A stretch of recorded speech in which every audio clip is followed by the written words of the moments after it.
అర్థం కావట్లేదు. ఒక నిమిషం రాకేష్ గారు మీరు చెప్పండి. భరత్, ఈ రోజు నైని కోల్స్కామ్ ఓన్లీ ముఖ్యమంత్రి పీఠం గురించి జరిగింది. ముఖ్యమంత్రి పీఠం ఆట అది.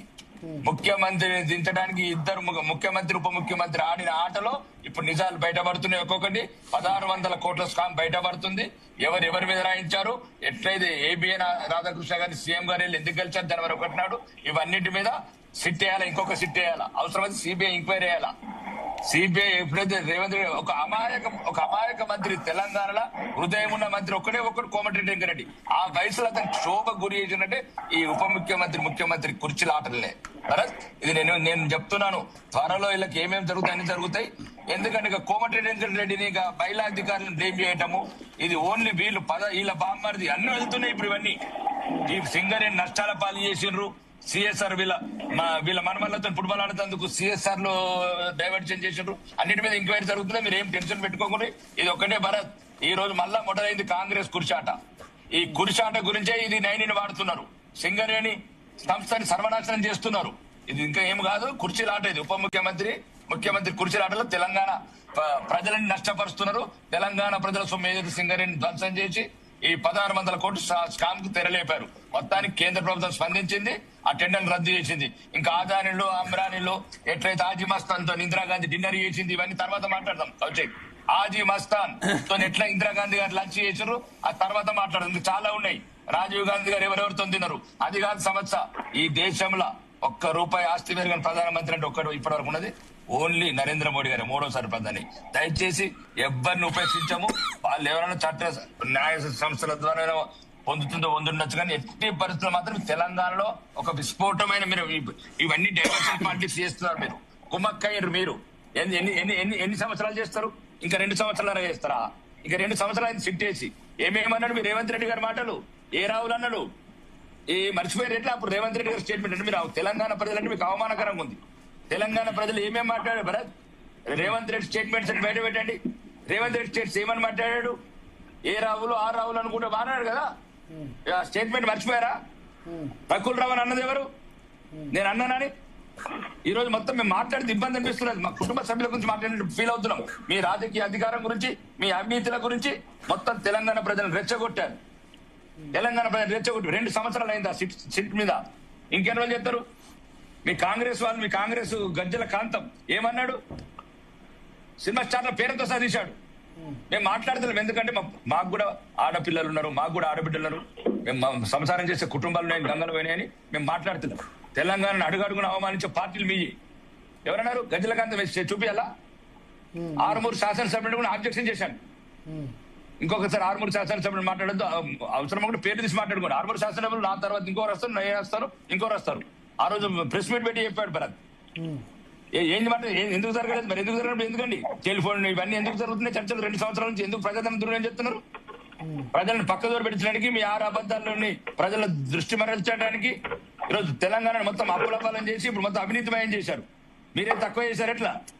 మేము ఏమనంటేనే మనకు సంబంధం లేని టాటా బిర్లాల గురించి మాట్లాడతారు, అంబానీల గురించి మాట్లాడతారు. మనం మాట్లాడింది తెలంగాణ టెలిఫోన్ ట్యాపింగ్, నీళ్లు నిధులు నియామకాలని. వాళ్ళు అట్లా చేశారు, మీరు ఇట్లా చేస్తారు. ఏం చేశారు 2 సంవత్సరాలు చెప్పండి? ఏం చేశారు? నేను దయచేసి మీరు ఇట్లా మాట్లాడద్దు. నేను ఏమంటున్నా అంటే సబ్జెక్ట్ వరకే పరిమితం అవుదాం. ఈ రోజు ఒకటి మీకేమైనా చిత్తశుద్ధి ఉంటే ఒక టైం ఫ్రేమ్ పెట్టండి. 1 మంత్ 2 మంత్స్ 6 డేస్ కంప్లీట్ చేయండి. ఉన్నదా లేదా? లేకపోతే ఎందుకు ఆర్టిస్టులు వాళ్ళు కొట్టుడు, ఐపీఎస్ ఆఫీసర్లు జైళ్లలో పోవుడు? ఎక్కడ అంటే తెలంగాణ సమాజం చదువులేని సమాజం అనుకుంటున్నారా?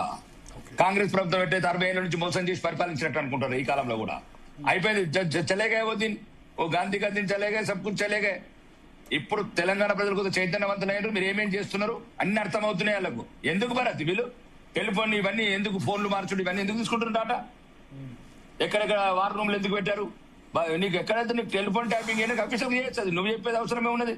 ఇక మన రాజా అనేది బ్రిటిష్ టైం నుంచి అంటాడు. బ్రిటిష్ టైంలో ఎక్కడ గంగలపోయినాయి ఆ ఫోన్లు ఆడపోయినాయి, మనీ ఆడపోయినాయి. అక్కడేదో సింపుల్ గా వాళ్ళకి ఇన్ఫర్మేషన్ ఉంటుండే, వాళ్ళు ఉంటుండే ఏజెంట్స్ ఏజెంట్స్. నేను అనేది ఏంటంటే ఒకటే చెప్తున్నాను, నా తెలంగాణ సమాజం చైతన్యవంతమైంది. మీరు అనుకున్నట్లు దీంట్లో ఏమేమి చేసారో అన్ని ఉన్నాయి ట్యాపింగ్ లో. కానీ కొందరు మొత్తానికే రాష్ట్రమే ఉడికిపోతుందని బయట పెడతలేరు. ఇప్పటికి కూడా పోలీస్ అధికారులు ఏమనట్లేదండి. పోలీస్ అధికారులు వాళ్ళ పాపం వాళ్ళు అమాయక వాళ్ళ నియమాలలో కూడా అర్థం కాదు పదాలు. ఎవరు ఉంటే వాళ్ళకి భజన చేయటం, ఎవరుంటే చేయడం. కానీ ఒక్కసారి చిత్తశుద్ధిగా ఈ సిట్టును ఒక్కసారి నేను ఇంతకుముందు కూడా చెప్పిన భరత్, ఈ టెలిఫోన్ ట్యాపింగ్ అనేది హత్యా నేరం కన్నా ఎక్కువ, హత్యల కన్నా ఎక్కువ నేరం, సామూహిక హత్యల కన్నా నేరం. తెలంగాణ సమాజంలో నాకు అప్పుడున్న మంత్రి, నేను ఎమ్మెల్యేగా వాళ్ళందరూ పాత మంత్రులు ఎమ్మెల్యేతో భయపెడతాను చెప్తారు భరత్ వాళ్ళు.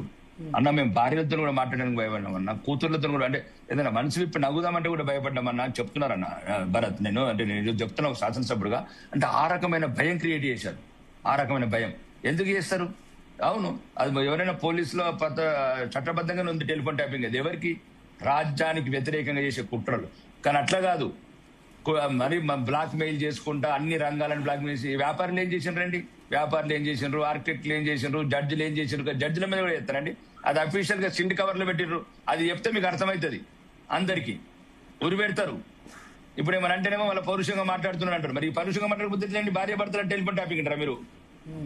ఇవన్నీ చేసిండ్రు మీరు. బార్ రూములు పెట్టింది మీరు. అడ్డమైన వేల కొద్ది హార్డ్ డిస్కులు 5 చెప్తున్నారు. 5 నేను సింపుల్ గా చెప్తున్నాను భరత్. మా అంకాపూర్ గ్రామంలో కూడా ట్యాపింగ్ చేసిండ్రండి. అంకాపూర్ లో ఒక మా బంధువు అవుతాడు, ఇక పేరు ఎందుకు లేక మా బంధువు అవుతాడు, అతను టెలిఫోన్ ట్యాపింగ్ కూడా చేశాను నా ఎలక్షన్ టైంలో. వీళ్ళు మామూలు దుర్మార్గులు గారండి, మామూలు దుర్మార్గులు. నేను చెప్తాను కదా, నేను నాకు చాలా ఎవిడెన్సెస్ ఉన్నాయి. ఎందుకంటే తలకాయ నొప్పి వస్తుంది. అంటే ఎలక్షన్ లో నా బంధువు అవుతుండే, ఏమైనా సాయం చేస్తుండే, ఆర్థిక సాయం చేస్తుండేమని. మొన్న సిట్ వాళ్ళు పిలిచారు ఆయనను కూడా. మామూలు రైతు అండి, మామూలు రైతు, ఒక రైతు, అడగదో రైతు, మా బంధువు అవుతాడు. కొద్దిగా ఫైనాన్షియల్ గా బాగుంటుంది, ఏదో అగ్రికల్చర్ ఇస్తుంది, 10 రూపాయలు డబ్బులు ఉంటాయి, అలా పిల్లలు అమెరికాలో ఉంటారు. అతను టెలిఫోన్ ట్యాపింగ్ అంటే రాకేష్ రెడ్డి బంధువు అయితే కూడా టెలిఫోన్ ట్యాపింగ్ చేశారు వీళ్ళు. ఇంకా చెప్తున్నారు శుద్ధులు. రాకేష్ రెడ్డి గారు బంధువు ఫోన్ కూడా ట్యాప్ చేశారు.